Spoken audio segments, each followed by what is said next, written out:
Moi, le Monaco Les Lille. ressources Daniel sont inépuisables. Non, mais en fait, ce qui m'énerve, c'est qu'il y a, tu sais, quand il y a à 10 journées de la fin, tu regardais le calendrier et tu disais, bon, alors dans les matchs importants, le Monaco-Lille, il devait être important, ça jouait pour la 4e, voire Mais éventuellement il l'était quand même. la 3e place de Monaco. Lille et a tout. pris un point important. Donc, Monaco. enchaînons sur Monaco-Lille. Toi, tu dis qu'ils ont pris un point Bah ouais. important. Ouais. Moi, j'ai pas réussi à faire. Et Lille a permis à Lens d'être sur le podium. J'ai pas réussi à faire des calculs devant Parce ça. que le Lille-Marseille, pour le coup, de la semaine prochaine, devient une nouvelle finale, quoi. Puisque les Lillois ou les malheur aux perdants de ce match-là. Que ce soit Lille est au coude à coude avec Rennes. Maintenant, on a un débat Lens-Marseille et un débat Lille-Rennes pour savoir qui sera l'équipe française directement en Ligue des Champions ou pas et l'équipe française en conférence Europa League. Oui, parce qu'en fait, ce point. Attends, comment ça en conférence Europa League? Oui, la 5e Monaco place. sera 4e. D'abord l'Europa League. Ouais. Donc ça va être Monaco. Ouais.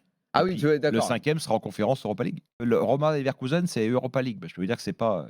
Ça fait rêver personne non plus. Ça.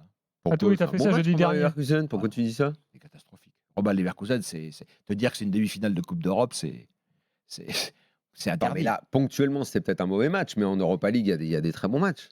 Bah, Ouais. tu sais, j'en ai pas vu beaucoup d'ailleurs. Non, mais parfois, même en Champions League, on voit pas des gros matchs. Non. Hein. Bon, enfin, c'est pas notre. Bon, bref, donc c'est pour la 5e place. C'est pour la 5e place que donc on a le Lille-Rennes, quoi. Ouais. Voilà. Donc Lille-Marseille, pour aller par jouer, rapport au débat Lille-Rennes, est un match très important pour aller jouer la Lillois. Conference League. Ouais. Paraît-il, il y a une baston pour qu'on entende dans 8 mois que c'est une compétition à la gomme, qu'il ne faut pas jouer, qu'elle est nulle, que c'est pourri, que ça ne sert à rien. N'est-ce pas? C'est comme la 3e place, tout le monde se bat pour la 3e place. Je pense pas Semaine dernière, débat chez Vincent, et comme j'étais en vacances, peut-être vous l'avez fait aussi, la 3e place, cadeau empoisonné. Non, mais nous, on fait plus Alors, ça. il n'y a pas à se battre pour l'avoir, alors. Si ça pue la merde, cette place, on n'y va pas. On n'y va pas. Toutes les places en Coupe d'Europe, on se bat pour y aller. Et 6 mois après, on dit c'est pas bien. On dit on veut pas y aller. C'est quand même incroyable. Et quand en plus on se fait éliminer par des équipes en bois, ouais, mais bon, de toute façon c'est une compétition, tu vois à quoi ça sert. Pourquoi on se place en championnat? Tu sais, c'est Roland, Europa League, Conference League, ça sert à rien.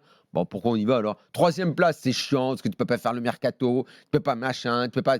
Bon, pourquoi on y va alors? On joue la Ligue 1 et puis basta, le reste. Non, mais ça, c'est le reste, on s'en fout. Le reste, on s'en fout. C'est les jérémiades permanentes du foot français, ça, c'est insupportable. Merci. Attention, parce que concernant Lens, si tu t'écoutes le club et t'écoutes les supporters, si d'aventure ils se font sortir en barrage, ils iront en Europa League et ils seront déjà très contents d'être en Coupe d'Europe. Évidemment que tu es très content, il manquerait plus que ça. Non, mais je veux dire, voilà, personne ira pleurer à Lens si jamais ils sont en Europa League. Tu les entends tous les ans, au mois de février, mars, les gens. Et quand Marseille.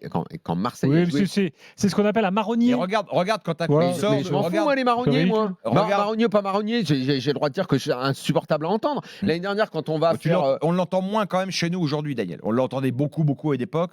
C'est un peu moins vrai. Mais non, Stéphane, je suis désolé, non. L'année dernière, Marseille-Feyenoord, on va au Vélodrome. J'ai entendu des gens dire que c'est pas plus mal qu'ils se soient fait taper parce que sinon pour la 2e place ça aurait été compliqué à avoir, ça leur aurait pris du jus d'aller jouer cette finale dans cette Coupe d'Europe en bois. L'année dernière c'était pas un marronnier et c'était pas une exception. Il y avait plein de gens qui disaient la Conference League de l'OM là, qu'est-ce qu'ils se font chier à aller jouer cette compétition, ils vont peut-être pas finir 2e. C'est ce que disait Roland. Même les supporters, il y avait plein de supporters qui appelaient pour dire ça. C'est ce que disait Roland et les supporters. Écoute beaucoup Roland, toutes les Coupes d'Europe, ça sert à rien. Il y a une étude à faire.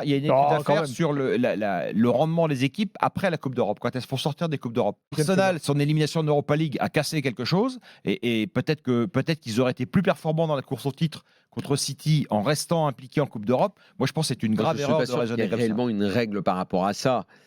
Toujours est-il que oui, parce que Nice, il joue plus rien. Tu te bats toute l'année pour ces places-là. On nous fait un cinéma. C'est la motivation. Nice, là, tu étais à 2 matchs à Nice. Rends compte que Nice devait sortir quand même par balle. C'était historique pour Nice d'aller jouer une demi-finale de Coupe d'Europe. C'est un moment incroyable. Après, ils n'ont pas été aidés non plus par les révélations sur Fournier, parce que ça a peut-être aussi eu des grosses secousses en interne. Mais en tout cas, c'était un moment important pour eux dans leur histoire. Et Jérémiade encore, comme tu dis.